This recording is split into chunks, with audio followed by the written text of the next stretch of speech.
This is Hannibal here from thehannibaltv.com, enjoying a little vape pen to celebrate that my quarantine is over today.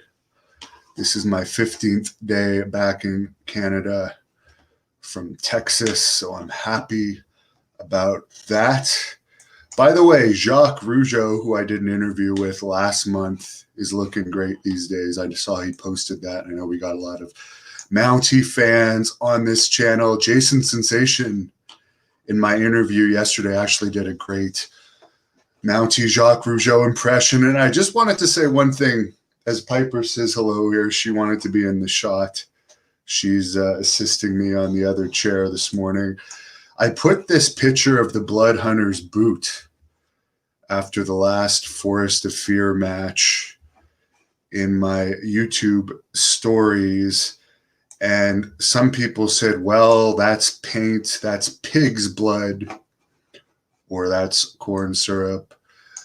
Not only did he beat the crap out of all of his opponents there, but he beat them up so bad, he actually busted the bone through one of his knuckles, as you can see in that picture with Blaze. And of course, he was victorious in his last Texas title defense. He's still the reigning Texas champion, as well as the Great North Wrestling heavyweight champion, as you see him there with Melina.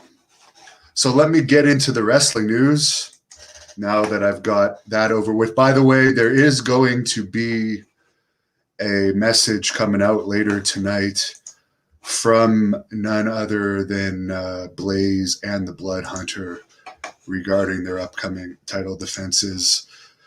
Don Kernodle, who had wrestled for WWE but was best known for his work in the Carolinas, passed away by a self-inflicted gunshot wound May 17th, sadly, at the age of 71. He had been working in law enforcement. WWE is coming to the great state of Texas for a number of television tapings, actually their first live television tapings since Wrestlemania.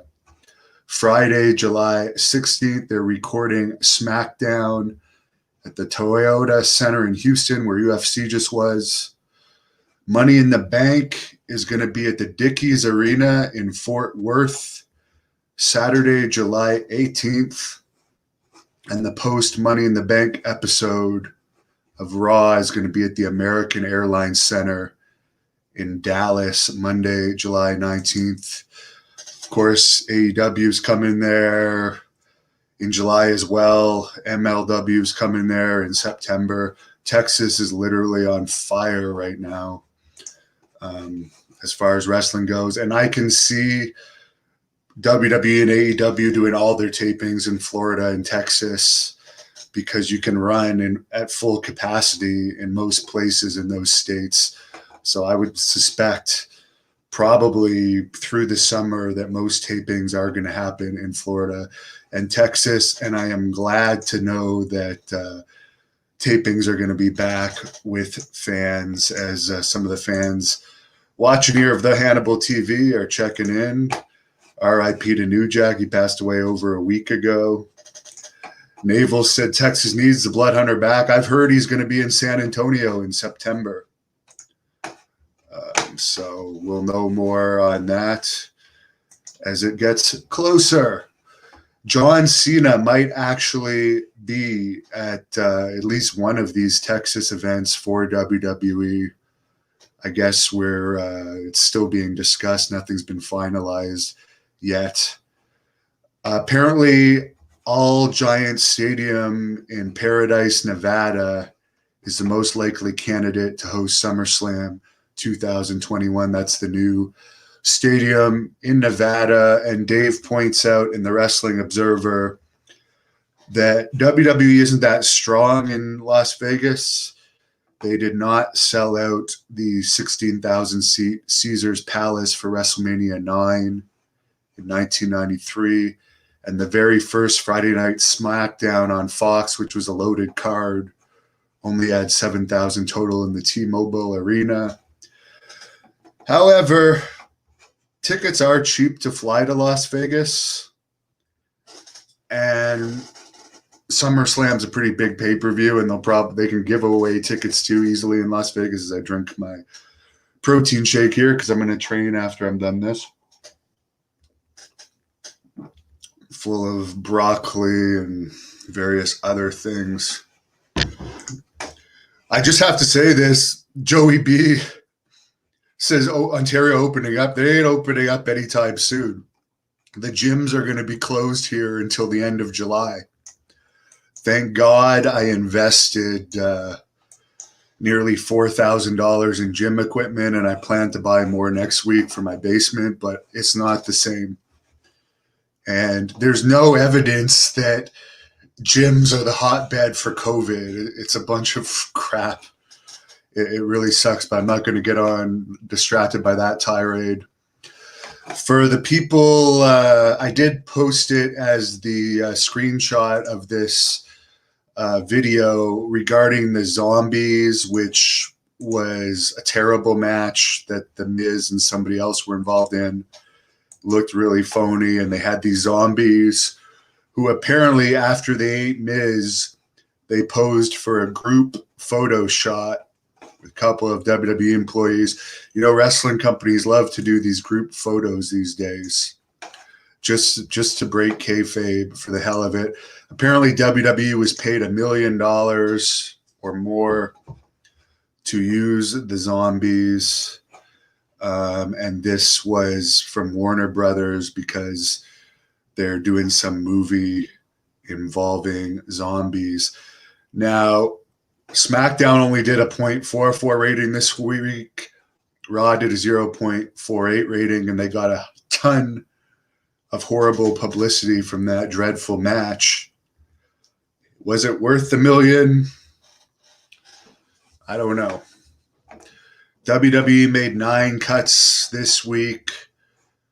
Most of the names were told they were released due to budget cuts. The only 2 names that people are really talking about is Velveteen Dream, who's 25 years old, and I guess he had speaking out allegations against him and hasn't wrestled for a very long time, and referee Drake Warts. I don't know if that's how you pronounce it. I'm sorry if it isn't. I'm not familiar with them, and I'm not familiar with the other ones, and they have names that are hard to pronounce. I won't even bother. Just search WWE cuts if you want to know the names, but it's no one. Like, you can tell why they were cut. Lanny Poffo apparently currently lives in Ecuador and did not like a lot about the recent Randy Savage A&E special. And it's funny, Lanny Poffo did recently put out some stupid video saying he doesn't like me with some dweeb interviewing him, some dweeb Mark interviewing him. And the funny thing is, after I saw he lived in Ecuador, it's like, well, first of all, I haven't used him since 2012. So it's been about 9 years since I've paid him anything. He is quite old now. But the reason why he's probably bashing me is because he lives in Ecuador. He's not going to be working for Great North Wrestling anytime soon. So he doesn't care about burning a bridge with me. And that's all good. Raw, as I already mentioned, is 0.48. SmackDown, 0.44. AEW did its lowest rating since having no competition, 0.28. NXT only did a 0.15. Again, I've heard for so long what a genius Triple H is and how if only Vince McMahon would pass WWE to Triple H, it would do so much better. He's pulling in 0.15s as the guy pretty much in charge of NXT, from what I understand. In AEW news, I already mentioned that they have 6 live events coming up. The May 30th Double or Nothing in Jacksonville, has sold 3,800 tickets so far out of a 5,100 venue that's going to be open to full capacity, according to Meltzer. There is a July 7th show in Miami. It's a Dynamite taping. It's only going to be set up for 1,200 people. From my understanding, it's already sold out or very close to sold out. July 14th, outside of Austin in Cedar Park, Texas, they've sold more than 3,100 tickets, and the sellout mark is 4,200. July 21st, in the Dallas area, Garland, Texas, they've sold 3,000 tickets in a building that can hold 5,000. According to Meltzer, AEW ticket sales are not super hot or really much different than when the pandemic hit. Of course, if you're an AEW fan or whatever, a WWE fan, you're going to want to go to these live events if you live in those areas, particularly Texas, where they vaccinated a hell of a lot of people. They even vaccinated me in Texas, being Canadian, because as long as you reside in the area, they're open to giving vaccines because they want to clear COVID from the area. So I was lucky enough to get a vaccine. They've only vaccinated like 3% of Canadians. So luckily for me, I got it a lot earlier. But Texas is pretty back to normal from when I was there. Pretty much there's no mask rules anywhere where it'll say masks encouraged. Unless it's a federal building, people still shake hands. So I don't think COVID would really be a factor. You could run at full capacity there now. Frankie Kazarian, who's worked for Great North Wrestling before, and I like him, his father passed away May 17th. Sorry to hear about that. 57-year-old Don Callis is no longer VP of Impact Wrestling. He's expected to sign full-time with AEW, where he's been working as Kenny Omega's manager. He also works in Impact as Kenny Omega's manager, where Impact pretty much always gets a 0.04 rating. He's still going to have that role, but he will not be working as a vice president for Impact anymore. I'm sure AEW pays a lot more than Impact. In other wrestling news, PCW Ultra is going to be returning, from what I understand. And from what I understand, there's nothing official yet, but when they do return in LA, there's a very likely chance we will see the Blood Hunter back in PCW Ultra. Probably and there's a lot of PCW Ultra footage on this channel, as I was doing a collaboration with them. As I show off my Hannibal sweater, available in the description. Or if you go to thehannibaltv.com, you'll find the link. But PCW Ultra, I've always said, is the best independent wrestling company in Texas, in my opinion. They sell out a lot, and they really put out a good product and use good wrestlers. Let's get into the other news. Kurt Angle is shooting a romantic comedy called Ask Me to Dance. Yesterday was the first show with fans at Arena Mexico since March 2020. Well, I wish Canada would allow shows with fans, because I know we're doing a lot better for COVID deaths than Mexico, but Canada will probably be one of the last places to open up, particularly Ontario, where, by the way, the town that I live in, Ottawa, hardly has any COVID cases. Most of them are in the Toronto area. So our whole province is paying for Toronto, which is ridiculous in my opinion. But I'm really mad about it. I'm really mad and furious about the repression in Ontario right now. MLW will be running Dallas in September, as I already mentioned. And of course, MLW talent regularly appear in PCW Ultra. Speaking of that, in UFC and MMA news, The UFC show at the Toyota Center in Houston drew 16,005 fans for a gate of 4,110,000, which is the record gate they've ever had in that arena in Houston. It had about 300,000 US pay-per-view buys and about 1 million Google searches, which isn't great for Google searches for UFC. Oscar De La Hoya versus GSP was being talked about, but Dana White says GSP can't do it because he's still under UFC contract. And as we've seen, it doesn't appear GSP wants to fight in UFC. I guess he figures he can make more money in boxing and he really wants to fight Oscar, but it ain't happening. UFC had an immediate sellout for their June 12th show in Glendale, Arizona. Arizona, of course, my favorite state. Conor McGregor had his third child, a boy, on May 17th. Bellator is going to do its first two shows with fans June 11th and 25th at the Mohegan Sun Casino, where they've done all their events with no fans as well. The Saudi Arabia boxing match between Tyson Fury versus Anthony Joshua that was scheduled for August 14th is 100% not happening now because Fury and Deontay Wilder had a rematch clause that Wilder is not willing to pass and took it to arbitration, which he won. So it's likely going to be Fury versus Wilder 3 in Las Vegas, July 24th.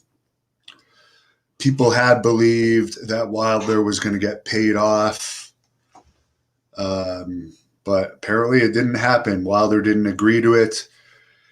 And just to show you how much money some of these rich Arabs have, I guess in Saudi Arabia, I guess the money that Fury and Joshua were going to make for that boxing match was $75 million each. Huge, massive money. Anderson Silva says he has retired from MMA, but he's going to continue to do boxing. I know he's got a boxing match coming up.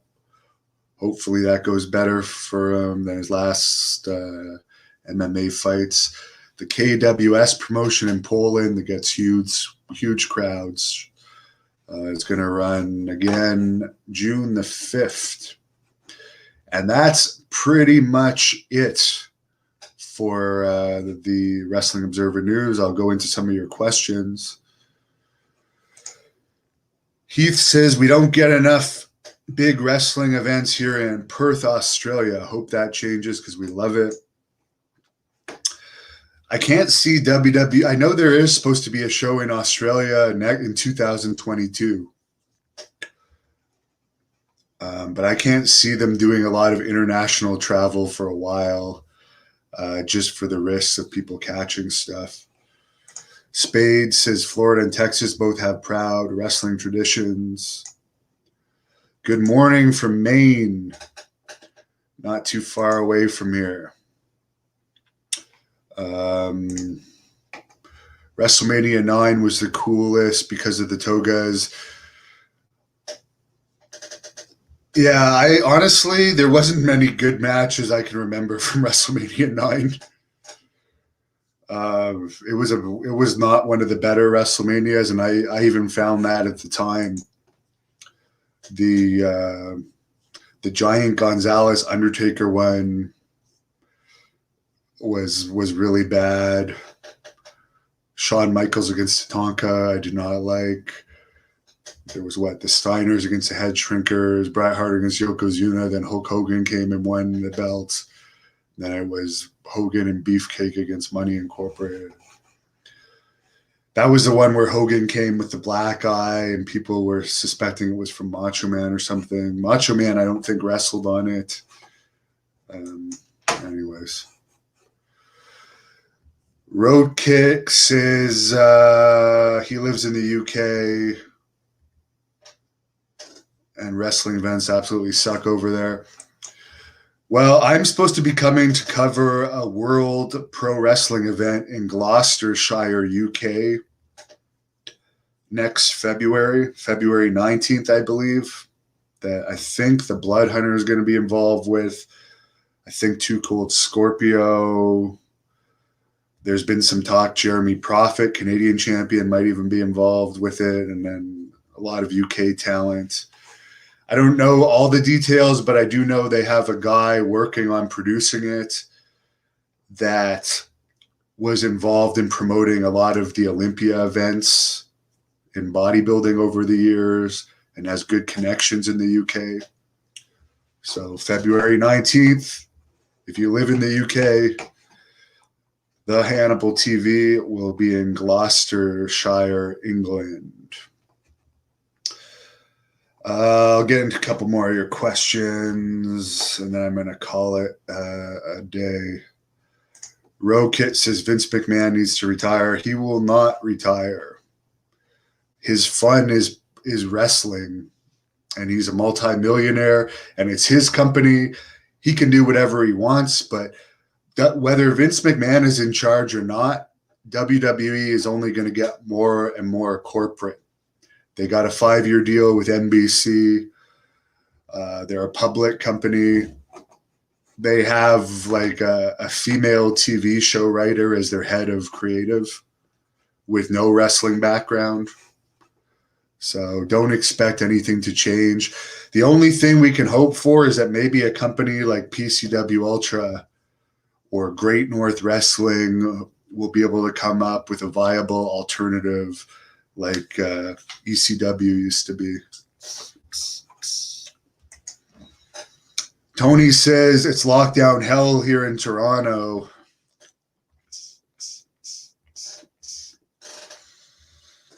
Yeah, it's Toronto's fault that Ottawa is on lockdown. So it makes me hate the city even more than I already did. Mike says, speaking of, as I just said, Mike, there will be some Forest of Fear Great North Wrestling matches coming up.